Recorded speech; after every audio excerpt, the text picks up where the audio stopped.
Feel the த்ரில்னு T20 world cup சும்மா வாங்க சொல்றாங்க. அதாவது நடந்த சவுத் ஆப்பிரிக்கா வர்சஸ் ஆப்கானிஸ்தான் மேட்ச்ல 2 சூப்பர் ஓவருங்க. அதுவும் 2 சூப்பர் ஓவருமே செம்ம க்ளோஸா போச்சு. இதுல ஃபர்ஸ்ட் பேட்டிங் ஆன சவுத் ஆப்பிரிக்கா பார்த்தீங்கன்னா 187 அடிச்சாங்க. 188 டார்கெட் சொல்லிட்டு நம்ம ஆப்கானிஸ்தான் ஆடினாங்க. 188 அடிக்க முடியலனா 187 அடிச்சு சூப்பர் ஓவர் வரைக்கும் போனாங்க. சூப்பர் ஓவர் வரதுக்கே நம்ம நூர் அகமது தான் பார்த்தீங்கன்னா 2 சிக்ஸ் அடிச்சு கஷ்டப்பட்டு டைப் பண்ணாரு. ஒரு பக்கம் நூர் அகமது காரணமா இருந்தாருன்னா, இன்னொரு பக்கம் பார்த்தீங்கன்னா நம்ம ரபாடா. ஏன்னா லாஸ்ட் ஓவர்ல அவர் போட்டாரு. அவர் பார்த்தீங்கன்னா 2 நோ பால் போட்டு இந்த சூப்பர் ஓவர் வரதுக்கு முக்கியமான காரணமா இருந்தாரு. சரி சூப்பர் ஓவர் தான் வந்துச்சு இன்ட்ரெஸ்டிங்கா போகும் பார்த்தா ரொம்பவே இன்ட்ரெஸ்டிங்கா போச்சுங்க. ஏன்னா ஃபர்ஸ்ட் பேட்டிங் ஆன ஆப்கானிஸ்தான் பார்த்தீங்கன்னா 17 ரன் அடிச்சாங்க. 18 ரன் அடிச்சா அப்படின்னு சொல்லிட்டு நம்ம சவுத் ஆப்பிரிக்கா பேட்டிங் இறங்கினாங்க. ஃபர்ஸ்ட் பார்த்தீங்கன்னா நம்ம டெவால் பிரேவிஸ் பார்த்தீங்கன்னா ஒரு 6 அடிச்சாரு. அதுக்கப்புறம் பார்த்தீங்கன்னா அவரும் அவுட் ஆயிட்டாரு. லாஸ்ட் பால்ல பார்த்தீங்கன்னா 7 ரன் அடிக்கணும் இருந்தது. அப்போ பார்த்தீங்கன்னா நம்ம ட்ரிஸ்டன் ஸ்டப்ஸ் வந்து ஒரு 6 அடிச்சாரு.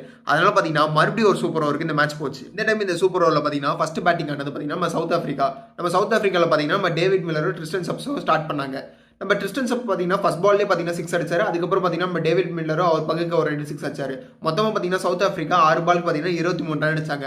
24 ரன் அடிச்சா அப்படின்னு சொல்லிட்டு நம்ம ஆப்கானிஸ்தான் பேட்டர்ஸ் நபியும் உமர் ஜாயும் வந்தாங்க. நபி பார்த்தீங்கன்னா 2 பால்லேயே பார்த்தீங்கன்னா விக்கெட் எடுத்தாரு. எதுவுமே ரன் அடிக்கல.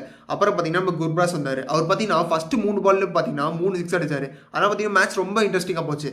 லாஸ்ட் பால்ல பார்த்தீங்கன்னா 6 ரன் அடிக்கணும் இருந்தது. மகாராஜ் பார்த்தீங்கன்னா லாஸ்ட் பால் வைடு போட்டாரு. கண்டிப்பாக இந்த மேட்ச் ஆப்கானிஸ்தான் தான் வின் பண்ணுவாங்க. ஏன்னா லாஸ்ட் பால்ல 5 ரன் தான் அடிக்கணும்னு எதிர்பார்க்கும் போது லாஸ்ட் பால் பார்த்தீங்கன்னா மகாராஜ் மறுபடியும் குர்பாஸ் விக்கெட் எடுத்துட்டாரு. அதனால சவுத் ஆப்பிரிக்கா பார்த்தீங்கன்னா அந்த மோஸ்ட் இன்ட்ரெஸ்டிங் மேட்ச் இந்த வேர்ல்ட் கப் ஹிஸ்டரியை பார்த்தீங்கன்னா வின் பண்ணிட்டாங்க.